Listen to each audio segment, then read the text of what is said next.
Holy smokes. Did you read the athletic director of Oregon, Rob Mullins? The statement that he just put out? Holy smokes. Look, I'm sorry I don't have my full voice today. We are in the next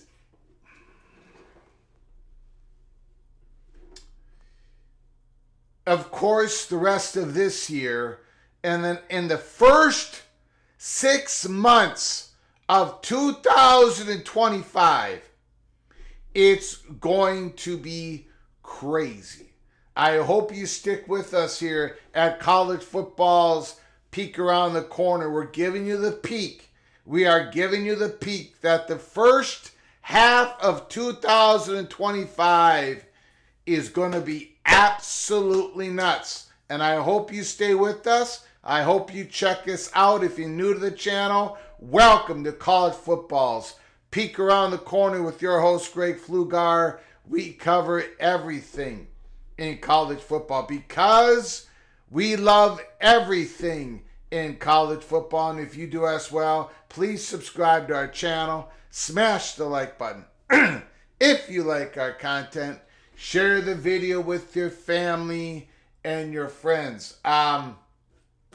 If you want to donate to this College Football Rebel Outpost channel, hit the $ where you make a comment and I'll get you super chat as quick as I possibly can.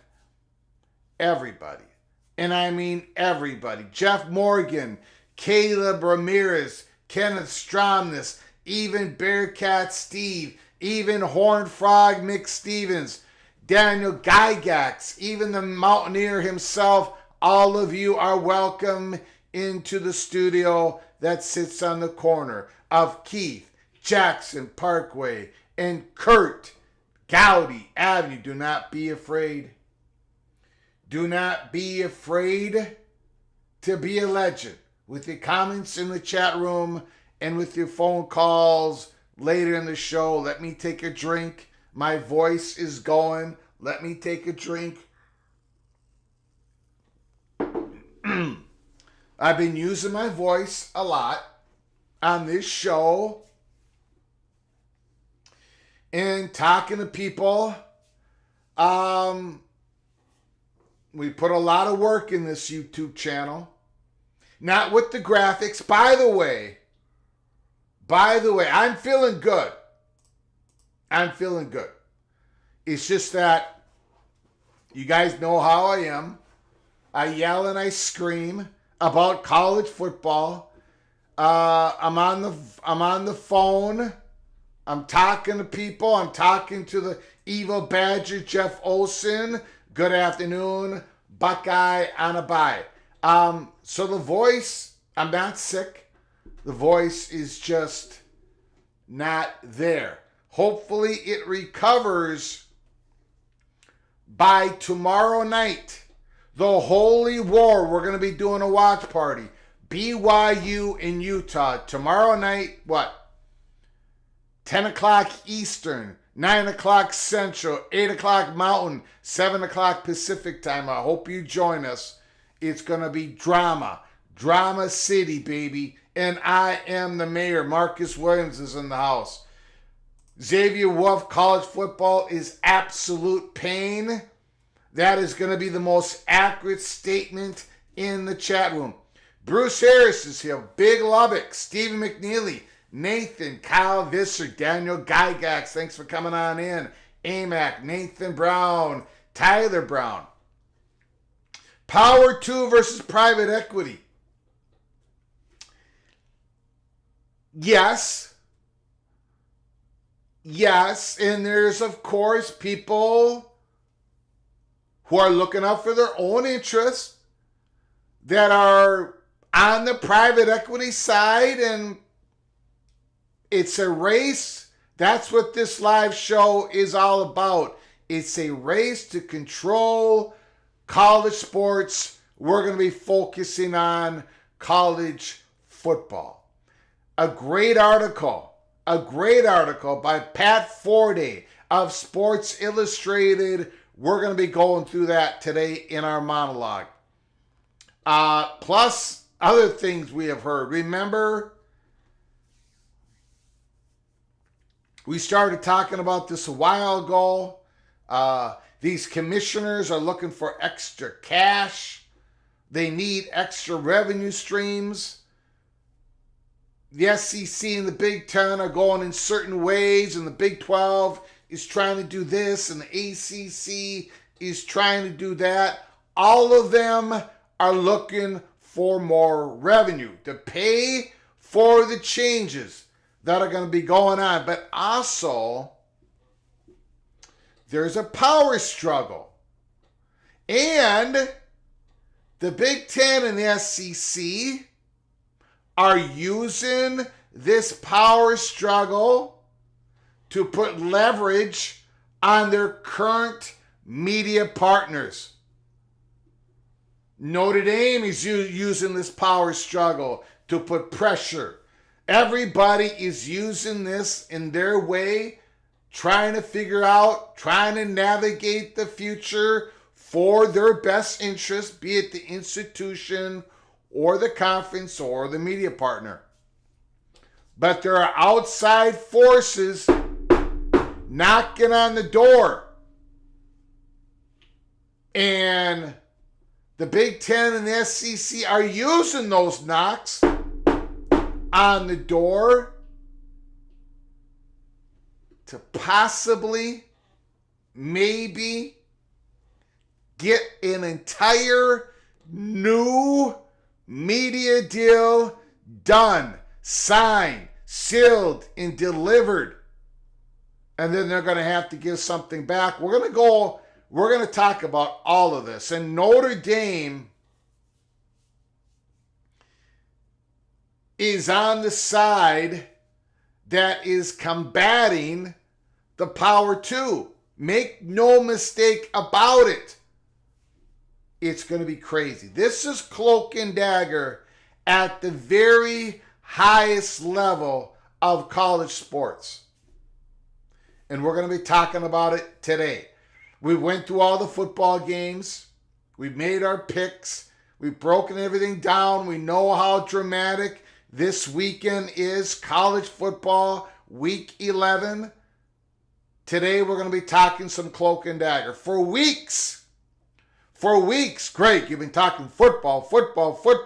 When are you going to talk about all this other stuff? Because we are talking football. We are in the football season. There's nothing more than I like better than college football, except for, of course, the little general and meat without cheese. Having said that, today, with this PATC article coming up, with some stuff I've been told, today is a great day to talk about the race to control college football at the very highest level. Devil Frog is in the house. Nick Kelso is in the house. Kenneth Stromness, Anthony Carlson, Mark Wilson, Matt Neeson, Raider Vision.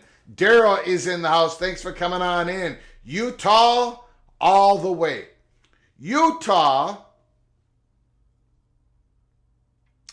is the very first fight song that I sung on this channel. Wild Ute came on in here and gave a donation.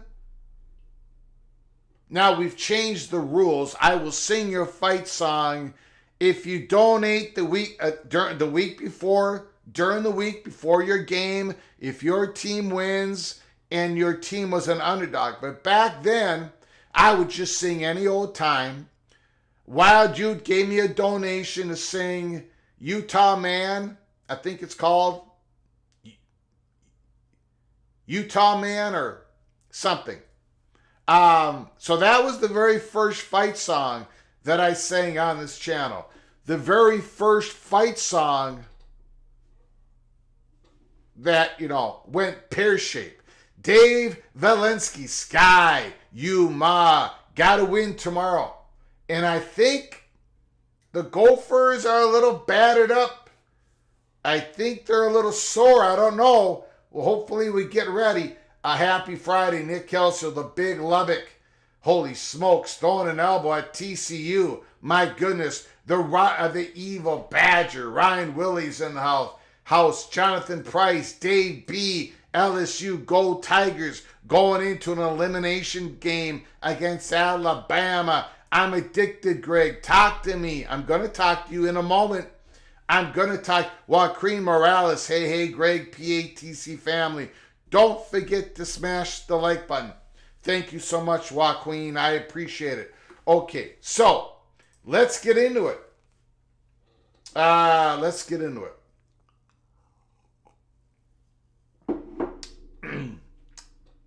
And Devil Frog takes an elbow back. Carlton Hurdle, go Frogs. All right. So, this article was written yesterday. Now, we were way too busy yesterday to cover this, but today is a good spot. Right here on an early Friday, lazy afternoon, before the game tonight with the Hawkeyes and UCLA Bruins, and then going into a dramatic Saturday. Pat 40. This is a great article. The SEC and the Big Ten continue trying to work together, but outside entities want a different approach.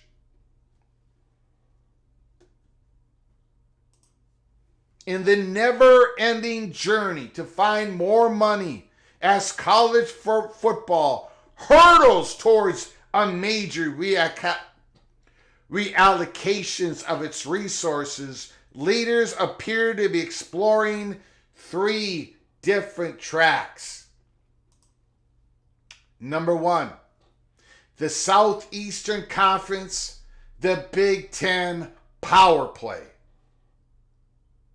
Number 2, the second track, the College Sports Tomorrow initiative called the College Student Football League that would develop a multi-billion-dollar super league encompassing all 136 FBS programs. The third track is the Smash Capital Outside Investment Plan, dubbed Project Rudy, which would pour billions in new money into a single business entity that largely maintains the current structure of the Power Four conferences, the SEC, Big Ten, Atlantic Coast, and the Big 12. Now, before I go on any further, I have poked, I have prodded, I have asked those in the industry. My question has been the following. Besides the Southeastern and Big Ten power play, what is the biggest competitor to the Southeastern Conference Big Ten power play?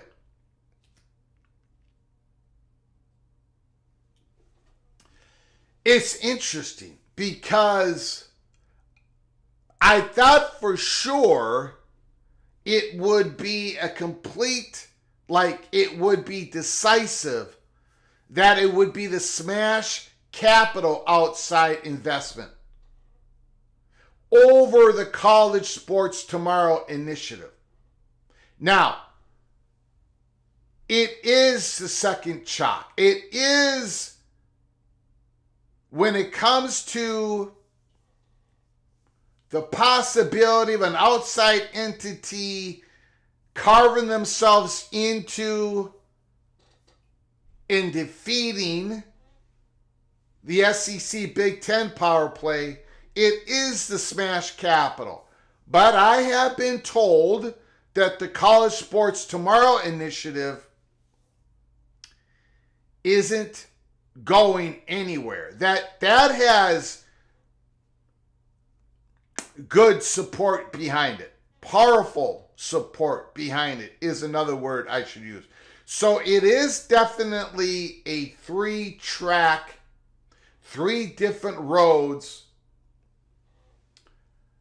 I will say this. You know what? I'm gonna leave my Notre Dame. I will get to Notre Dame in a moment. Let's keep going through this article. After we're done with the article, I want to read what Oregon athletic director just said. We're going to get to your phone calls and to your comments. All 3 tracks meet resistance at varying points. None is without flaws. They all have competing interests. But the race is on. And that is why we titled our show today, The Race is On, to plot the course into a future that will include sharing a massive amount of revenue with athletes. How best to take on that added expense while simultaneously trying to get richer. And it is a massive, and I've been hitting this very hard. This is going to be extremely challenging for just about everybody. It is why we're going to have we reported it weeks ago, guys and gals. This is why we're going to have a very short carousel ride when it comes to openings in the head coaches. We did a whole live show on it weeks ago, and you're starting to see it play out. This is a massive challenge. I know fan bases want to say, yeah, our school's going to do everything, man. We're going to do the old 20 million. We're going to, then we're going to not cut scholarships and that. The athletic director of Oregon, Rob Mullins, just said before we came on live, basically warning everybody at Oregon, look, we got 20-some million dollars with this salary cap. We got another $14-15 million expense when it comes to fulfilling all of our scholarships and yada, yada, yada. And Oregon is only one of the 20 self-sustaining athletic departments in the country. They have incredible support from their boosters and, of course, their big booster. This is going to be a challenge for the team, the program, the university that the PATC community roots for. 90% of you in the chat room, including the fat guy from Minnesota. Our athletic department is going to be extremely challenged to come up with the revenue to keep your athletic department on the track to be able to compete at the highest levels.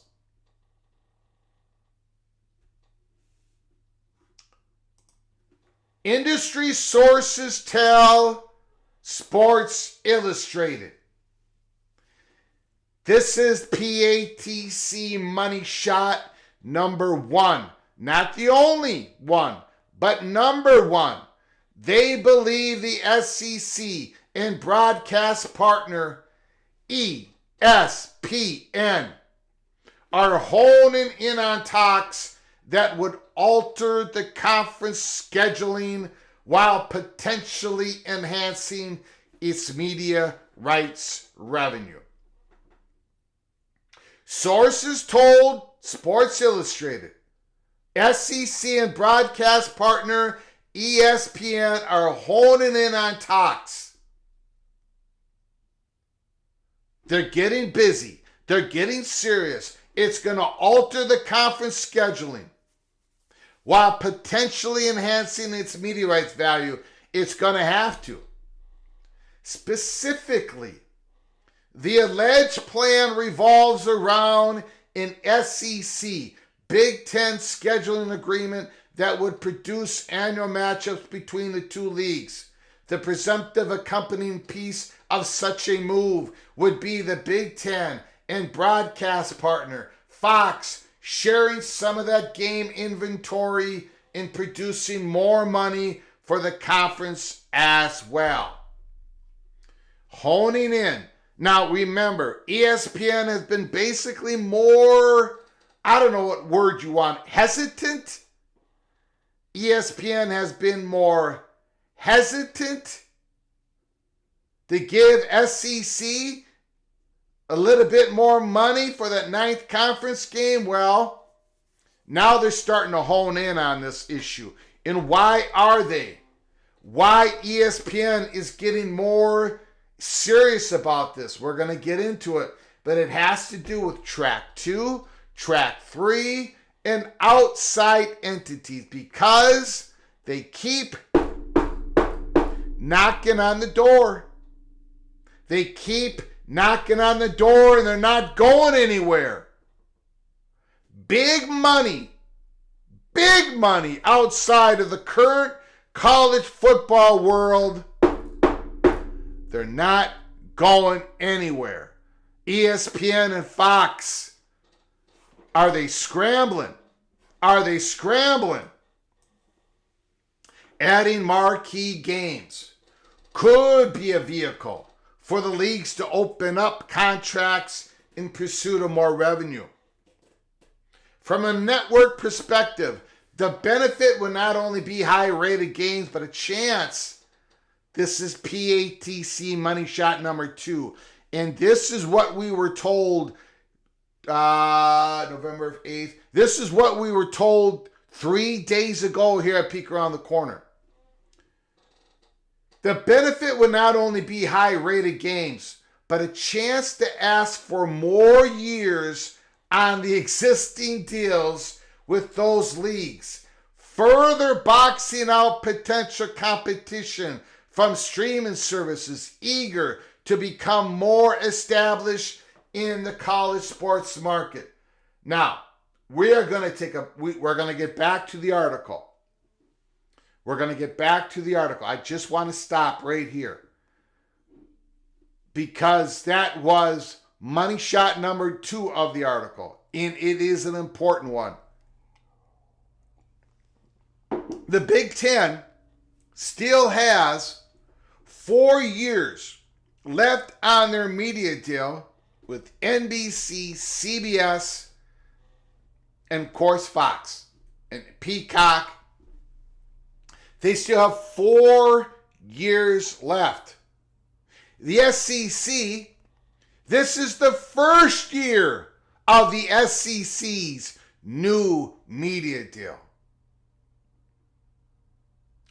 But if you read this article, and if you read between the lines of this article, and if you take anything I say seriously, and I think you should, the chatter behind the curtain,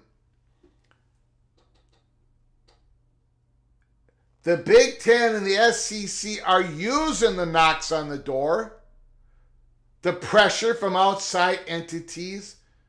The Big Ten and the SEC are saying, look, we'll play each other more. We'll get a scheduling agreement. You'll get us more money. And we won't listen to these outside entities. And then the media partners are coming back and saying, okay, let's talk. I don't want you guys to even think about going to these big streaming companies. We're not even Amazon and Apple and Google and whatever's coming down the pike, but we need more years on the deal. So this is turning into leverage plays to basically do a new media deal, in essence, because of the outside pressure. And the outside pressure has stacks and stacks and stacks and stacks of cold, hard cash. Ready to be given, ready to induce big time athletic departments to say, whoa! Okay, I just wanted to look. So this is bigger. This is big stuff, guys. Back to the article. The timing seems to indicate they're trying real hard. ESPN, Fox. The timing seems to indicate they're trying real hard to get extensions done soon. Soon is the word. I'm telling you, 2025 is going to be crazy. Now, there is a part in this article where it says it could be done before the football season's over. In other words, there is massive discussions going on right now. And it's being driven. Well, we've talked about this before. It's been driven by fear. There's a lot of fear out there. There's a lot of powerful entities out there. They're shaking the tree, and ESPN and Fox don't want that tree to be shaken.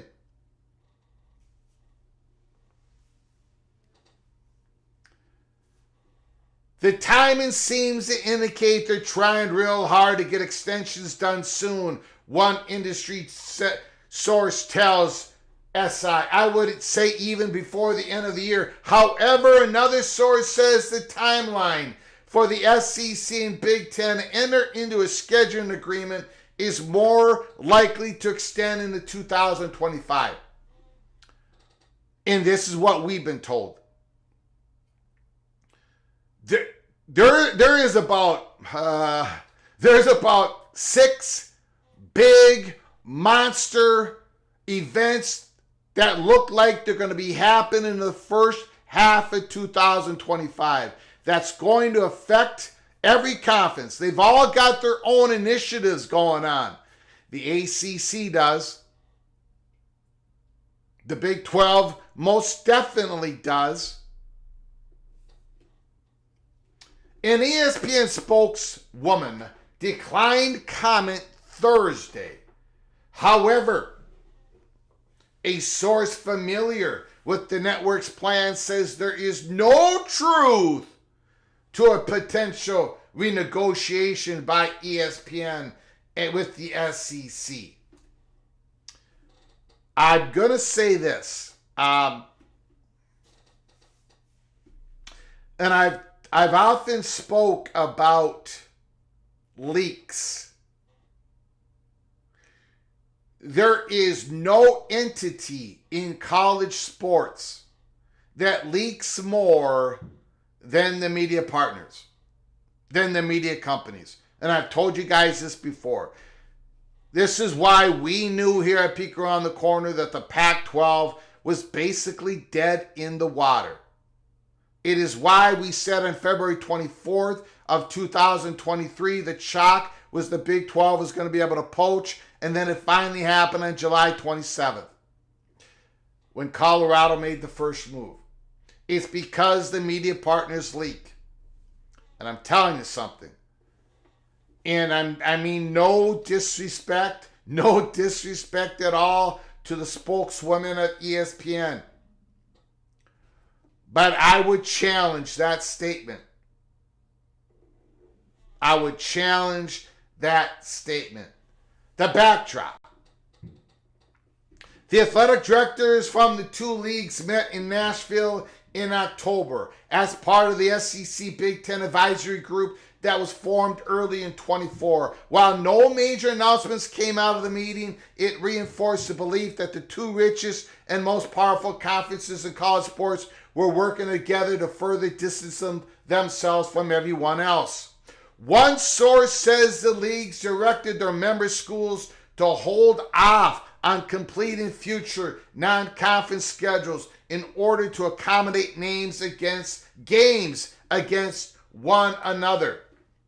We've had conversations with the Big Ten about future scheduling opportunities, but it has not been a major topic of conversation. SEC Associate Commissioner Herb Vincent tells SI, we formed the SEC and the Big Ten Advisory Group to work through the really important issues facing college athletics, and that is where the focus has been in our discussions with the Big Ten.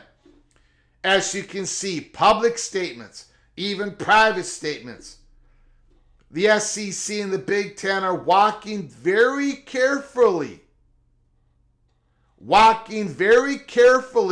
on saying, they're not coming out and saying, oh yeah, we've had talks, we're gonna button this up, we're gonna get more money out of it, no.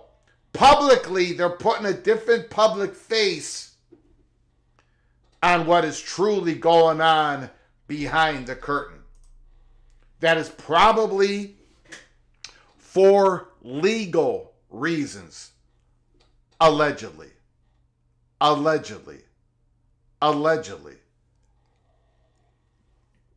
The SEC has been in a multi-year holding pattern about adding a ninth conference game, in part due to resistance from some member schools, and mostly the bottom half of the SEC when it comes to football success. Those are the schools that are saying, no, we don't want a ninth game. And perhaps in part because ESPN is unwilling to sweeten the pot in exchange. Commissioner Greg Sankey has said the league will not discuss going to a 9-game model until after the inaugural 12-team college football playoff plays out. Again, going into the 2025, first half of 2025. One of the major, many decisions that are going to be made in the first half of 2025. That will give the nation's premier football conference, the SEC, more information about the necessity of adding to league slate, adding an annual Big Ten opponent instead might end up being more effective. In other words, maybe the SEC, instead of adding a 9th conference game, they just add a Big Ten opponent. That's what they do. And would the Big Ten be okay with this? I'm starting to think they will. They would be okay with this. As long as they get those automatic qualifiers, that is all part of the pot here. A Big Ten official declined comment, citing policy about not discussing business deals. Now, this is the money shot number 3 of the article. You've got really Fox and ESPN who've already built a pretty big moat around the college football that are now looking to use this as an opportunity to lock everybody else out. A second industry source said, citing potential competition from streaming services. And then on the other side of that, the two conferences looking to wall themselves off from the rest of the college football world. If the two conferences are working on a scheduling agreement that advances their own interest, it comes amid pushes by other groups to rework the college football structure with an eye on greater financial and competitive balance. I think much of the timing, this scheduling agreement, this advisory group between the SEC and the Big Ten, all the stuff that the Power 2 are working on, I think much of the timing and now seemingly urgency between the SEC and the Big Ten, the seemingly urgency has likely arisen over the last couple of months since groups like College Sports Tomorrow have gotten out there, as well as private equity groups like Smash Capital and others looking to invest in the college space, says another industry insider well-versed on the current landscape. If you're the main two conferences and you're the media companies, the sooner you could extend your media deals and cut off any centralized approach to football, the better. Again, the race is on. SEC, Big Ten versus outside entities that have a whole lot of cash, a whole lot of connections, a whole lot of power. They're coming. They're knocking on the door. Those centralized approaches are where College Sports Tomorrow and Smash Capital come into play. At present, the Big Ten and the SEC have rejected all overtures from those two groups, given their position of primacy, extending a hand to competing conferences to level the playing field seems counterintuitive, but that doesn't mean the outside entities aren't trying.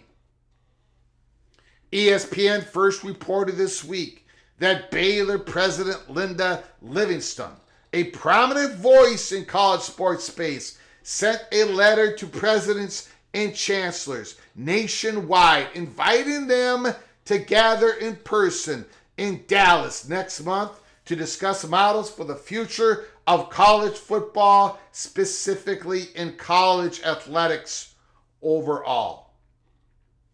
Although Livingston is a chairwoman of the Big 12 Executive Committee, league sources tell Sports Illustrated that her outreach was not a league-sponsored initiative. This was her initiative. While both the SEC and the Big Ten sources tell Sports Illustrated their campus CEOs are unlikely to attend Livingston's summit, others might heed the call. This fits the College Sports Tomorrow MO of working around the resistance from conference commissioners, instead taking their pitches directly to campus leaders. We're taking meetings with athletic directors, chancellors, presidents, sometimes their board chairs, people on their boards. We're not just continuing to educate. We're just continuing to educate, said College Sports Tomorrow's Len Perna, who is also the chairman of CEO of the turnkey ZRG search firm that has placed many college sports leaders in their current positions. There's nothing that we're really selling. We're really educating. And I think the more of those we can continue to do, the better. And I think a lot of the issues that you're seeing here that we're trying to educate on is the importance of planning. We know you can't wave a magic wand and get all of this sort of synchronized for 25 or 26. We're saying, look, be really smart about thinking about 27, 28, or 2030 is going to look like, and get yourself ready for that. Holy smokes. Meanwhile, a Project Rudy pitch was made this week to athletic directors in the ACC, sources confirmed. This week, this is Friday, November 8th. The article came out on Thursday. Monday, Tuesday, Wednesday, somewhere in there, Project Rudy was pitched. This is the plan that is backed by former Notre Dame athletic director Jack Swarbrick. The pitch was part of a call devoted to the House versus NCAA settlement and was purely informational in nature. Recently retired Notre Dame athletic director Jack Swarbrick, who led that school into the ACC in all sports but football, is part of the Project Rudy team. Both outside entities are fighting uphill to win over converts, but they're showing no signs of fatigue. They're not going away, as one conference official puts it. Over the past 40 years, the leaders of college football have ceded increasing amounts of control into the television networks that pay them billions. That escalated the most recent rounds of realignment, with ESPN suspected of being an enabling entity in the move of Texas and Oklahoma to the SEC, and Fox being a prime player in sending USC, UCLA, Oregon, Washington into the Big Ten. And finally, in this article, while those two leagues and their broadcast partners may be motivated to further separate themselves from the rest of the 136 school FBS structure, others see greater value for the sport nationally in pulling them back. Letting media companies drive the industry of college sports is a one-sided equation, said Chris Belvacqua of College Sports Tomorrow, a former ESPN executive. and it's only going to ultimately benefit them more than it does the membership in general. There it is. A great article by Pat Forday of Sports Illustrated. The race is on. The pressure is on. The outside entities with lots of cash, lots of connections, private equity, they're knocking on the door. They keep knocking on the door. The SEC and the Big Ten are scrambling, trying to get more money, trying to potentially more money, and the media companies in return want a longer deal to box up, to build a bigger moat around the SEC and the Big Ten. And Notre Dame,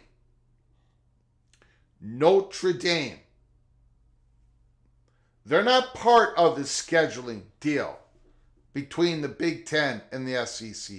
They're not a part of the advisory group. You can see Jack Swarbrick wants the outside entities to come in. Jack Swarbrick is just fine with the conferences staying the way they are. They're staying independent, but they're being part of a permanent tier, top tier of value, so they would get the top money no matter what they did, no matter how they did, no matter what. This is what Notre Dame is pushing for. For the first time in a long time, the SEC doesn't have Notre Dame's back anymore. They don't. This is the widest chasm between Notre Dame and the Power 2 that we have ever seen. What's going to happen? What is going to happen? I'm going to read your comments. I'm going to open up the phone lines. You call in. The rest of the show is going to be open phone lines. You can talk about anything in college football that you desire. But let's not make a mistake here. The discussions are not getting put away. They're not getting put off. They're happening right now. The final action may not happen until the first 6 months, the first half of 2025. But the talks are happening right now. The leaks are happening right now. Sports Illustrated is not the only one who has this story right now. I'm telling you. There's information that is being embargoed right now. Major decisions are going to be made potentially soon, before the college football season or after, but the talks, Cloak and Dagger, are happening right now. People are on different sides of this. Incredible universities are on different sides of this. Money, the big money on the sideline. ESPN, Fox is on one side. The other side has stacks and stacks of cash. They want in. And they're way in. They have a key. The key is the House versus NCAA settlement. Schools, athletic directors are thirsting for a cash inducement into their athletic department to pay for the higher costs of college athletes. And that is what the outside entities can offer. I'm going to take your phone calls. Let me know. What you give me a call. The phone lines are now open. 763-260-1333. Again, tonight we've got Iowa versus UCLA. And I think it's going to be a pretty interesting game. We've got California, Wake Forest, Iowa, UCLA, Rice versus Memphis, New Mexico at San Diego State. There's a chance that I'll do a watch party tonight for this game, but as you can tell, my voice is not all there. I'm definitely doing a watch party for this one. BYU at Utah. The Holy War. The Holy War. Now, I listened to College Football Mafia show.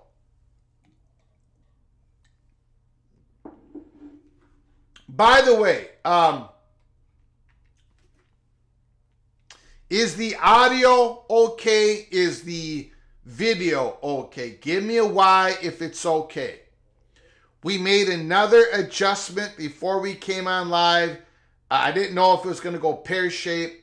Caleb and Jeff and Antoine Coates. Okay. Okay, good. We'll see what happens for the rest of the show. I haven't gotten a warning yet. We made one more adjustment. So we'll see what happens. So far, so good. Okay. I watched the College Football Mafia show. Daniel Gygax, Nathan Brown, and Wadu. I don't know if Daniel Gygax is still in the chat room. It was a great show. Well, they always do a great job. But it was fascinating to listen to Mr. Nathan Brown and Wadu talk about the game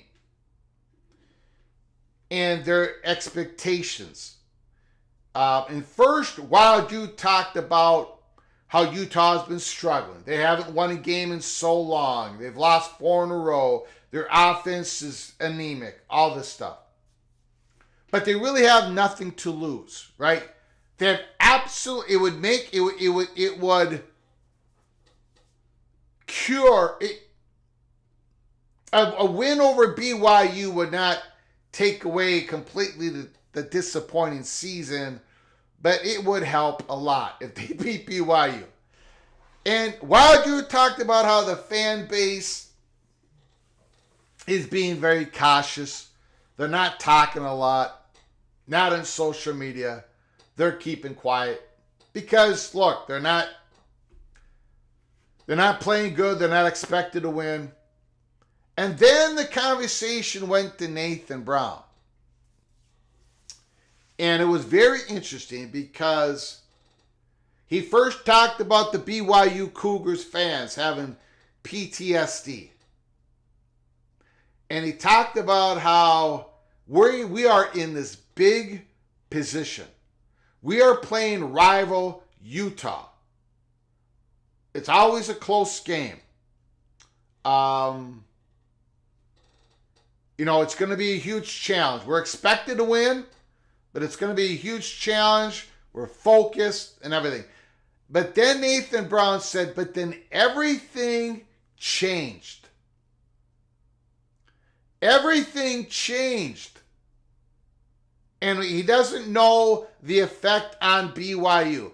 That change was that BYU, at the perception of BYU, and I agree, I happen to agree, other people don't, I happen to agree, but the perception at BYU is that they got absolutely disrespected on the first release of the College Football Playoff Committee rankings.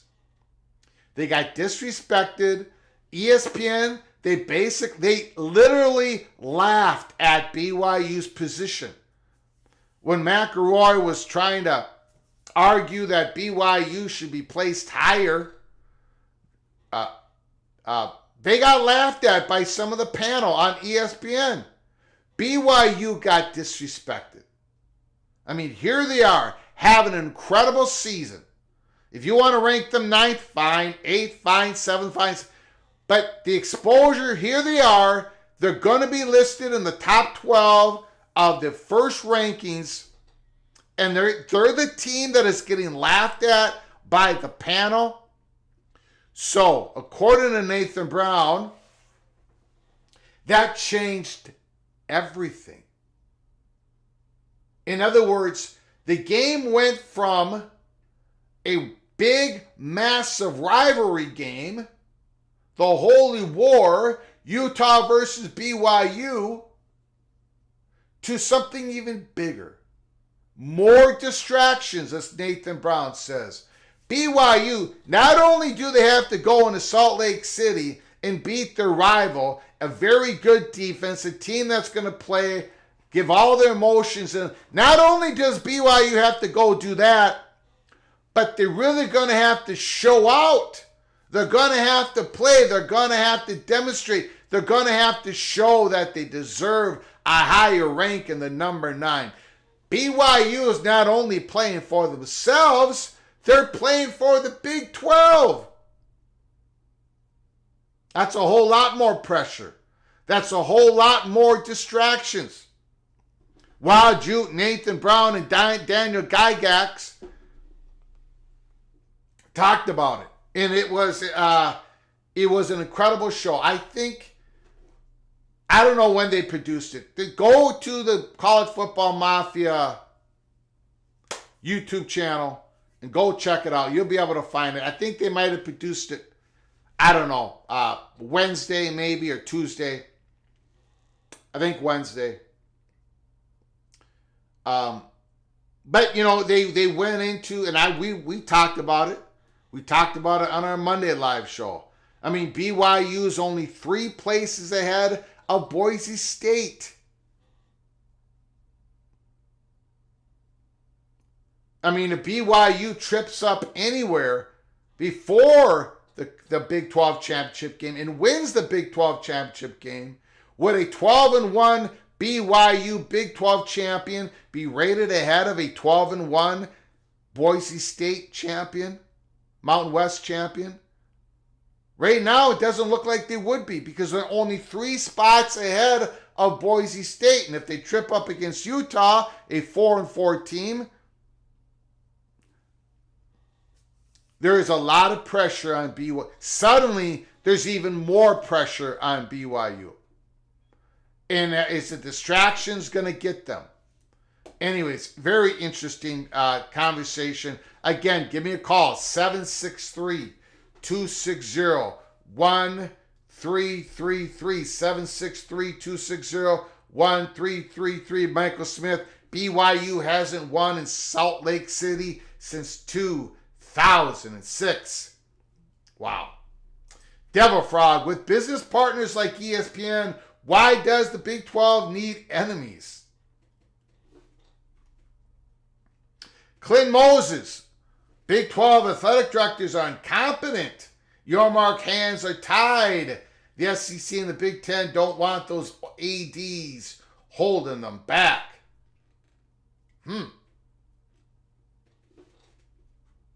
Greg the Cooler, no question about it. My record going into this week is 44-62.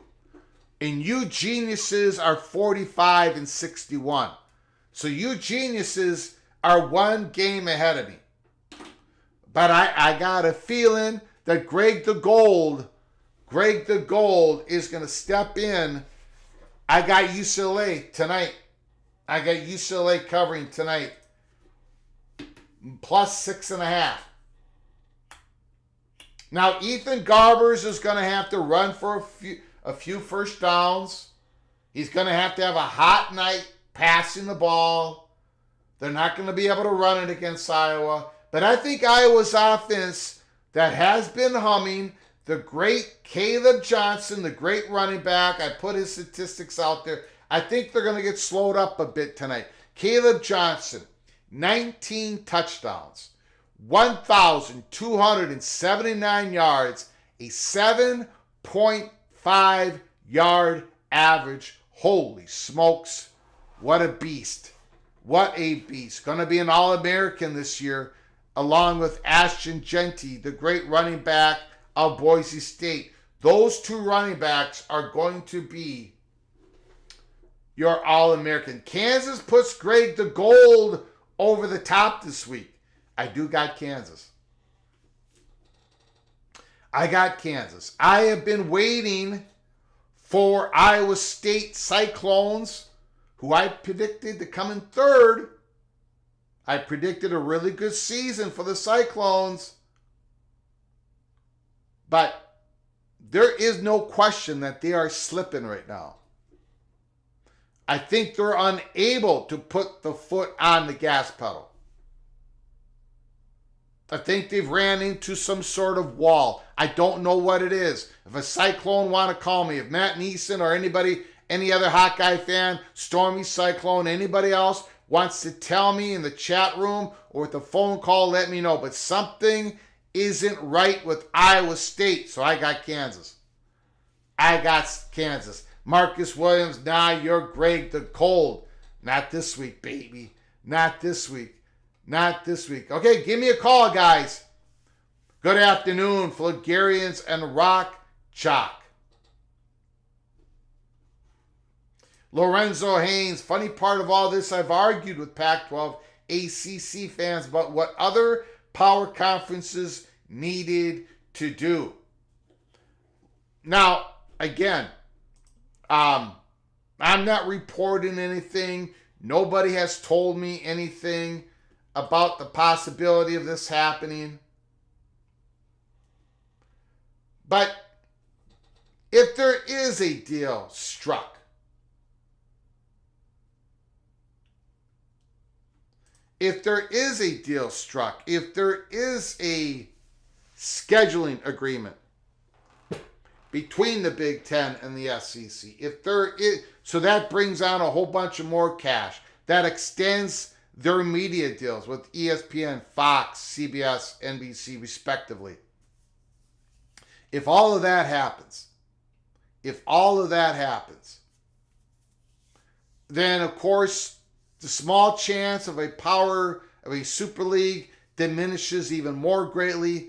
At what point does the Big 12 and the ACC get on with each other? Private equity. Try to build a competitive... I'll get back to that point in a second. From Steve, Bearcat Steve. The floor is yours. How are you doing, sir? Good. How are you, Greg? I'm doing good. I've lost my voice a little bit, but I'm doing okay. You know, after your monologue today, can we assume that the SEC, the Big Ten, Fox and ESPN, they don't fear anyone else in college football, including Notre Dame, from a financial standpoint, other than maybe Amazon Prime or the other outside entities you're talking about, private equity. Yep. And that could be enough to hold all four of those entities, could be enough. I'm not saying it will be, could be enough to hold all four of those entities, SEC, Big Ten, ESPN, and Fox, in check for a while. You know what I'm saying, Greg? I agree. I think there is obvious fear. That's why the Big Ten and the SEC are having these talks. They don't want one of their top programs to get like a call in the middle of the night, and they have probably from these entities with a whole lot of promises that these entities can give them. I think they're trying to get something done, try to get it through the door quick, try to get it done in an extension. I think ESPN and Fox are a little scared of these just gigantic streaming companies. Yes, I think you hit the nail on the head, Steve. I think this is a race for Fox and ESPN to conserve what they have. And I think Big Ten and SEC are trying to use this fear as leverage to get something more out of them, And my question, though, Steve, my question is, and you don't have to answer this. You can continue on with your phone call. But my question is, so let's say the Big Ten and the SEC, okay, they get an extension, more money, blah, blah, blah. But does that completely close the door down on all this money out there, investment that could be coming in to the Big 12 and the ACC? I don't know. I'd have to say absolutely not, Greg. Yeah. I don't think it closes the door. I don't know enough about it. Yeah. But here's another thing that I think needs to be brought up. ESPN and Fox, along with WBD, wanted to get their venue streaming service off the ground a couple months ago. Yes, sir. Well, guess what happened? They didn't. And they've got probably, from everything you read and hear, another year of this thing being in court. Well, that was set up to basically give them a, how do I want to say it, Greg? Give them not a leg up, but give them a better platform to go against the big streamers. You think I'm correct there? You think that was part of the reason they were doing that? Possibly. Yeah. Yeah. Yeah. You know, and that's part of the market that they wanted, as far as their own streaming service, to say, you know, look Amazon, look Netflix, you know, whoever, look what we have now. You know, we can stream, and of course there's ESPN, and there's, you know, they but this is, you know, this is going to be a standalone service, and I think that was something that both ESPN and Fox and of course, you know, TNT Sports was in on it, but the Big Ten and SEC were going, ooh, that was a little bit of a hit there, you know. Now we've got to wait another year to see what happens with this. So all in all, and Greg, I'll never sit here and say, you know, that the SEC and the Big Ten, they have the money, they're where they want to be, for now. Mm-hmm. But be careful when you put yourself on an island. Because I know football, you know, runs just about every athletic department in college, but be careful when you put yourself on an island, because there can be some repercussions from the people who aren't on the island, from the entities that aren't on the island. And there may be some things that weren't seen by the people on the island that could happen, and they better be ready for, if they each go to 20 or 22, 24, whether it go 40, 44 teams, 48 teams, whatever, those 48 teams better be ready. Mm-hmm. Yeah, they're going to be making all the money. They're going to be making all the money.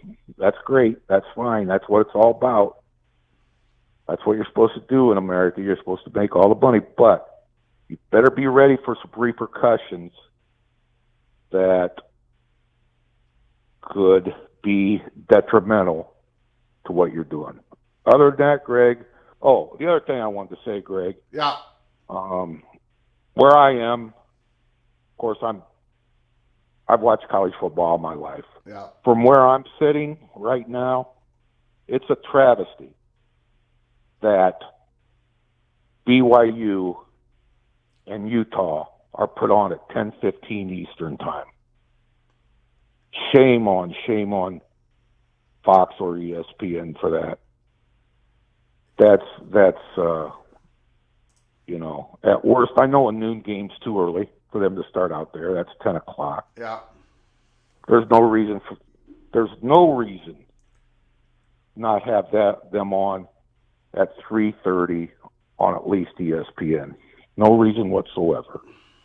But with that, that's my little rant. You have a good day, Greg. Yeah, you too, Steve. Beautiful call, man. All right. Appreciate All it. right. Take care. You too. Good call.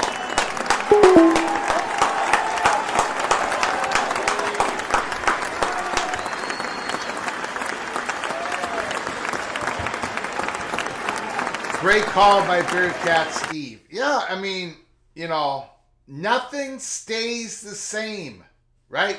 Nothing stays the same. That's why when people say, like, look, I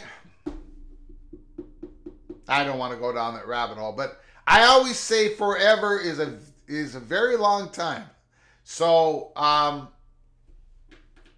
if you put yourself on it, I get it. I mean, I understand it. I have been, in some ways, if you want to call it, defending the Big Ten and the SEC's decisions and certain things that they're trying to go for. Some of that I don't like at all as a football fan, but I understand it. They're going off for their self-interest. Look, in an example. Again, I asked this question. Yeah, the Holy War is on ESPN 10:30. I think it's 10:15 p.m. Eastern time. Yeah. That is very late.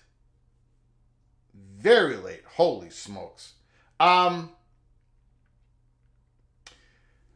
why my question is, okay. So, the Big Ten and the SEC, they have their advantages built over time.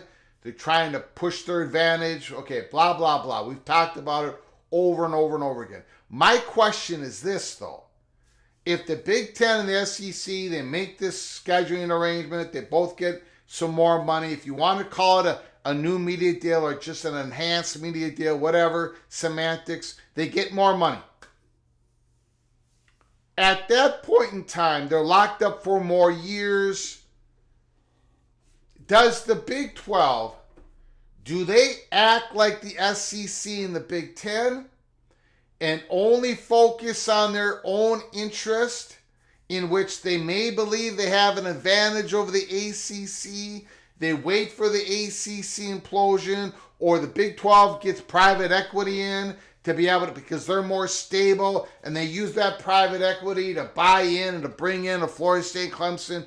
Do they go all cloak and dagger on the ACC, Big 12 focusing on their interest to be the third big conference? They have to put a moat around the Big 12 to where they, between themselves and the ACC. Is that what the Big 12 does? Or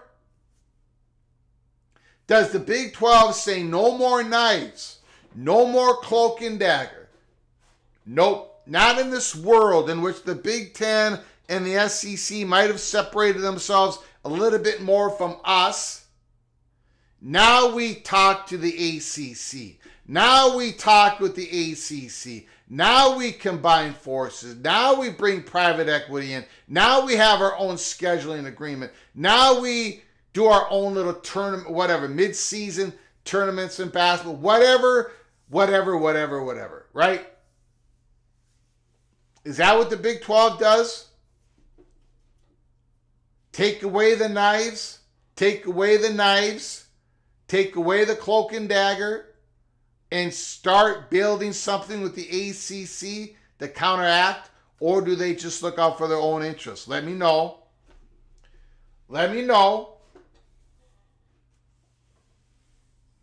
If the Big Ten and the SEC are not interested, who cares about outside groups?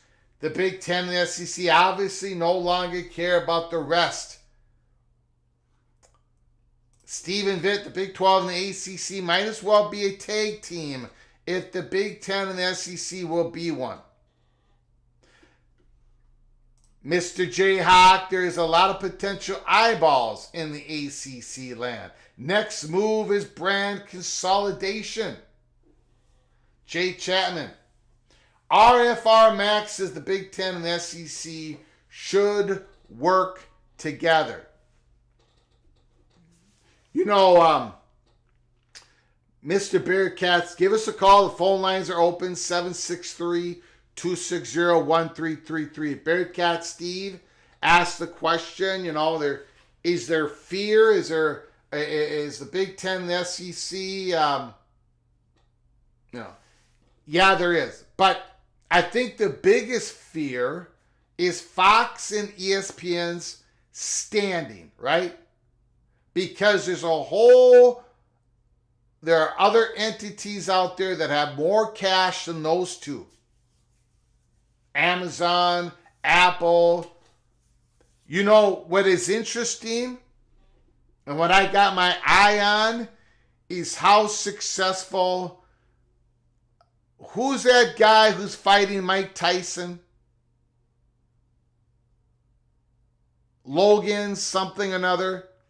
That fight is happening sometime in November on Netflix. How successful is that going to be? A live sporting event on Netflix. And then Netflix is bringing on that WWE.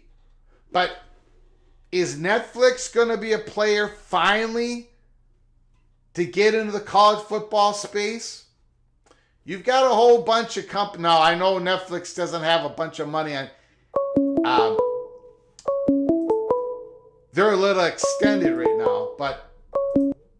Call from Rick. Rick is on the line. The floor is yours. Thanks for calling. I appreciate it. Well, thank you. I was just thinking about what you said about an alliance between the Big Ten and the ACC. I think they're reluctant. Big 12 ACC. Big 12. Big 12 and ACC. I think the reluctance there might be I'm going to call it imminent departure of the Canes and Clemson. So that what value are you really getting when you tag team with the ACC minus Miami, Clemson, and Florida State? Well, I mean, how imminent is that, though? How imminent is that? I mean, I know my own BTM says by 2029 he thinks Miami will be part of the Big Ten, but what if he's wrong? He hasn't really been wrong on this stuff ever. But what if he is? What if there is no movement? What if the court cases go pear-shaped? What if ACC commissioner finds no incentive to do a settlement? What if this continues on for a while? Then would you possibly see possible putting down the knives, putting down the cloak and dagger between the two conferences? Or are you basically decided that no, the Big 12, they have the advantage, they're going to play to their advantage? I'm thinking your mark might, speaking on behalf of all the Big 12 presidents, might not want that gamble. I mean, it's a gamble. Yeah. Yeah, it is. I mean, if they got together tonight and decided on something for next year, or probably 26, you think it'd be a 1-year buffer.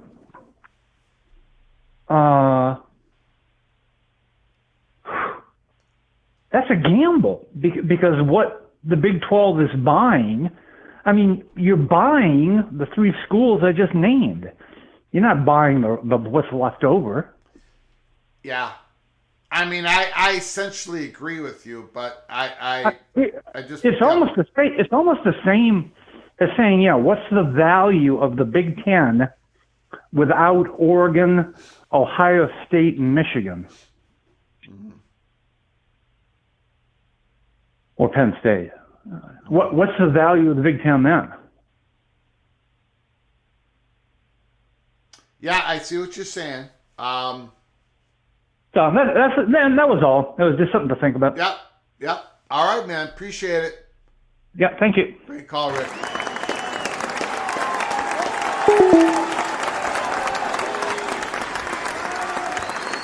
You know, I think there might be, you know, the Big 12 and the ACC are different from each other. I mean, they are in so many ways. And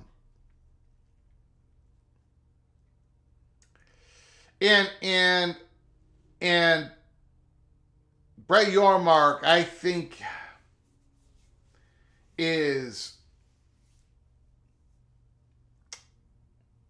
pushing the envelope on private equity. So I think he is looking for ways to do it. The connections that it gives the Big 12. And he might use that private equity and the connections to do some cloak and dagger on the ACC. So again, I'm just putting that out there. Is there a way for them to work together? You guys know how I just wanted to put it out there. Jeff Morgan, it's a gamble not to gamble. It's a gamble to gamble. Ryan Willie, Notre Dame hasn't won a title since I was in high school. That is correct. Well, I don't know when you were in high school, but I was just going to college when they won the national title last time. Devil Frog, Braska Rascal, Terry Kane, Tuffy Duffy 27, and Cole Vegas. You are all hereby knighted, Cloak and Dagger. Thank you for coming on in. I appreciate it. Go check out our YouTube channel, membership only episodes. Clint Moses, the Big 12 desperately needs ACC bigger brands help.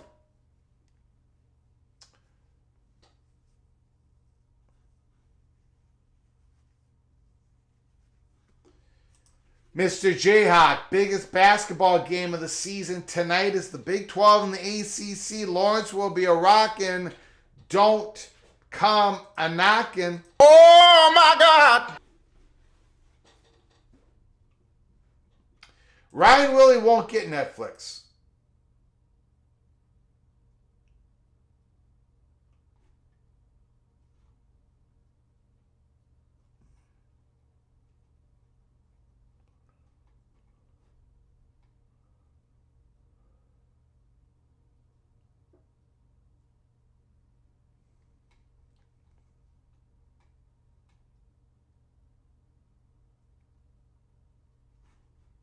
Mr. Jayhawk, it's time to haul Jimmy Pitaro, Greg Sankey, Tony Petiti, and whoever the guy is from Fox before a Senate hearing for antitrust collusion violations. Oh my God! That's why they talk so softly in public about this possibility. That's why they treat it very, very with sensitivity, I should say.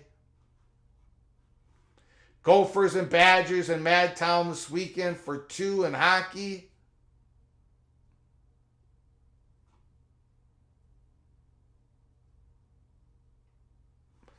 Brad J., thanks for coming on in. NIL, paying players, and conference expansion haven't ruined college football. If anything, it's better than ever. Private equity will actually destroy college sports. Private equity, man, they're knocking on that door. Track 2 and track 3, let's be blunt, it's all about private equity because that's going to grease the skids for this to happen. 3 different tracks. That college sports tomorrow track, the Smash Capital outside investment plan dubbed Project Rudy, That's all that private equity coming on in. But I will say this, I've reported this, I've given the peek around the corner a long time ago. If none of that big private equity stuff happens to form a college sports super league, I believe that private equity is going to make it into the college sports landscape. I believe that 100%. I don't know what level. At the highest level of a super league, at a conference level, like a Big 12 and Brett Yormark, or a Conference USA, or an AAC with Commissioner Pernetti, they're looking at private equity. Or does it come in at a university level, like Florida State? Or does it come in, the private equity, does it come in at all three different levels, or two of the levels? We shall see. But I believe it's coming on in. I believe it's definitely coming on in. Tough Tony, Gopher Tony is rooting for UCLA. Holy smokes. Tony, I don't know if you've heard my... if the Gophers beat Rutgers, and if the Gophers beat the Badgers, irregardless of what happens against Penn State, the Gophers have a very, very, very good shot at getting to the January 1st Citrus Bowl. Iowa has been there 2 of the last 3 years. Iowa looks like they're going to the ReliaQuest Bowl, which used to be the Outback Bowl. But if all 4, if Indiana, Penn State, Ohio State, and Oregon, all 4 go to the college football playoffs, the Citrus Bowl is waiting for us. But we got to get the job done against Rutgers and Wisconsin. And, of course, beating Penn State won't hurt either, but got to beat Rutgers. But the Citrus Bowl is waiting for us. If not the Citrus Bowl, if we trip up against Rutgers or Wisconsin, then we're going to be going to the Duke Mayo Bowl, I believe. If they finish 8-4, they got a chance to go to the Citrus Bowl. If not, the Duke Mayo Bowl. Iowa fans probably have timeshares down here in Tampa. My worry is Illinois wins out and goes 9-3 and goes to the Citrus. Can Gophers eat Citrus? Good question, finally, Toon. Good question.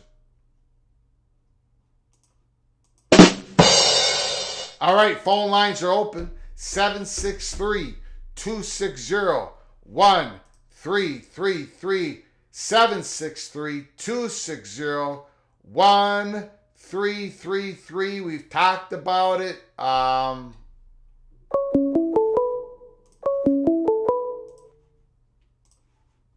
from Evil Badger. Evil Badger, Ryan Willie, go ahead, sir. Let it rip.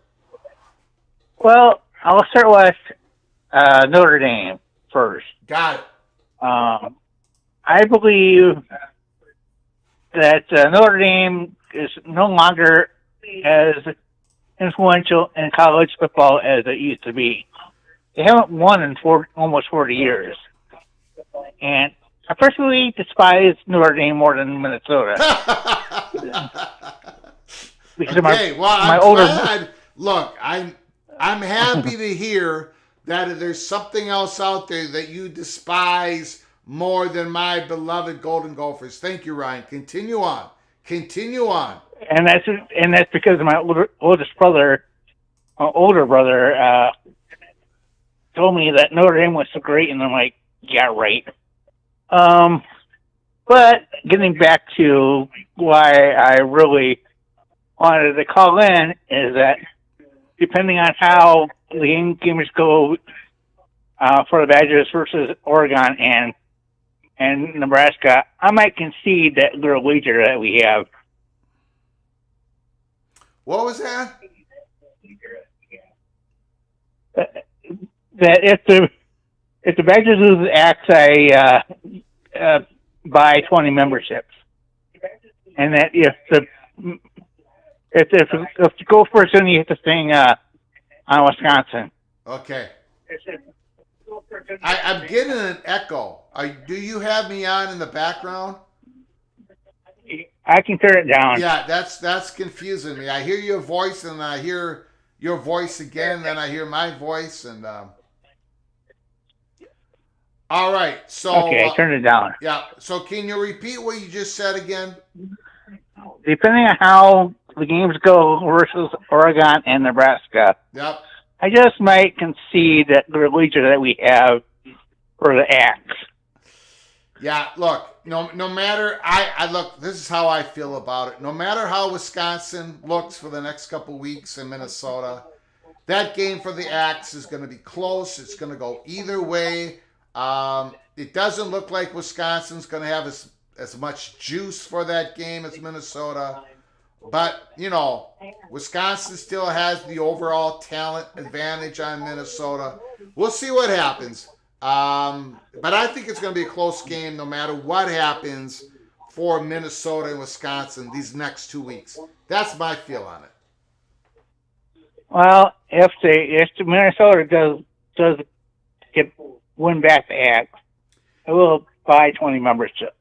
All right, 20 memberships? Holy smokes. I appreciate it, Mr. Ryan Willies, but we got to win the Axe back, right? Us Gophers? Right. All right, let's go. Let's go, PJ. Come on.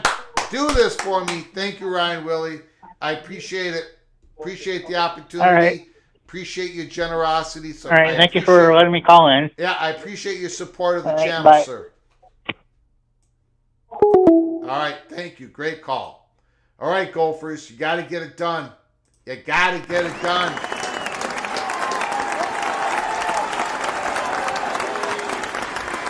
Speaking of the Notre Dame, Notre Dame still has this huge brand, powerful brand, valuable brand. Notre Dame, no question about it.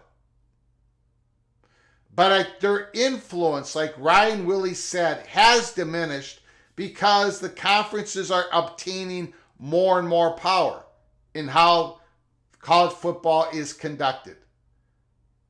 The diminishing of the NCAA and the conferences grabbing that power has hurt Notre Dame's standing. It's hurt Notre Dame's ability to chart their own course. They've been able to do it still.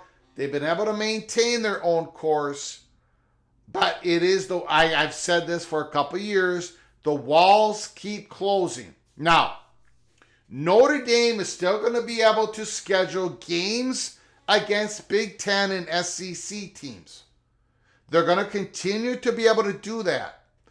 But the question is Notre Dame going to be able to put the squeeze, the pressure on NBC to get them more money for their media deal?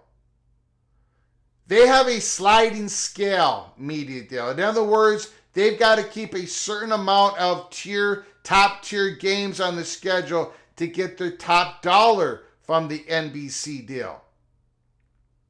The SEC and the Big Ten are putting the squeeze on their media partnership, on their media partners. We just went through a whole story on that. Notre Dame cannot do that with NBC. They can't. Jack Swarbrick is fighting for this Super League. Notre Dame is on one side, the Big Ten and the SEC are on the other side, and it's never been like that before. Never. Or at least not for a very long time. The SEC has always had the Irish back because they did not want Notre Dame to go to the Big Ten. But now the SEC doesn't care. In fact, if Notre Dame went to the Big Ten and it pulled the thread on the ACC, the SEC is going to be in a great opportunity to expand their footprint, to get universities to help expand the SEC, to get more students and more diverse students into the other SEC universities. The SEC does not have Notre Dame's back anymore. So that's what we're looking at. That is what we are looking at. Okay, Rocket Rant, the incoming administration, not exactly likely to push the antitrust issues. I would agree.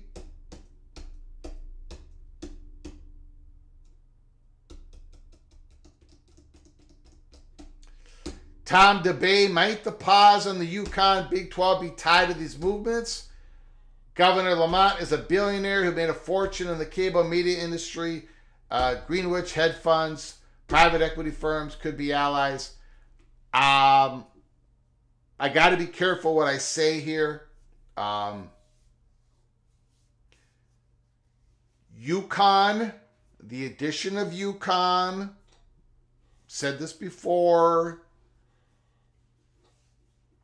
could very well bring on more value to the Big 12 beyond what because of private equity. The addition of UConn to the Big 12 has the opportunity to bring on extra value, extra money, extra contacts. And there is a private equity entity out there, allegedly, I don't want to get sued, allegedly, that is, that would love the addition of UConn to the Big 12. This is why we were so sure here at Peek Around the Corner when we reported that UConn wasn't going to get a yes, wasn't going to get a no from the Big 12. And then a couple weeks later, after we reported it, it came out in public. A lot of it has to do with private equity. So that's all I can say on it. But Tom DeBay, you are going, you are fishing in the right stream of water. Officially, Tony, Sarbrick retires in the spring, I believe. But he's basically retired. I think officially he retires in the spring. I could be wrong. I got a March or a May date in my head. Okay, we're going to close it up. We've been on the air for an hour and a half. We wanted to talk about this. I appreciate everybody's comments and the great phone calls we got. We're going to try to come on later tonight. Watch party, UCLA and Iowa. We're definitely going to be doing a watch party tomorrow night. The Holy War, BYU versus Utah. So, again, if you're new to the channel, if you haven't done it yet, please subscribe and turn on your notifications.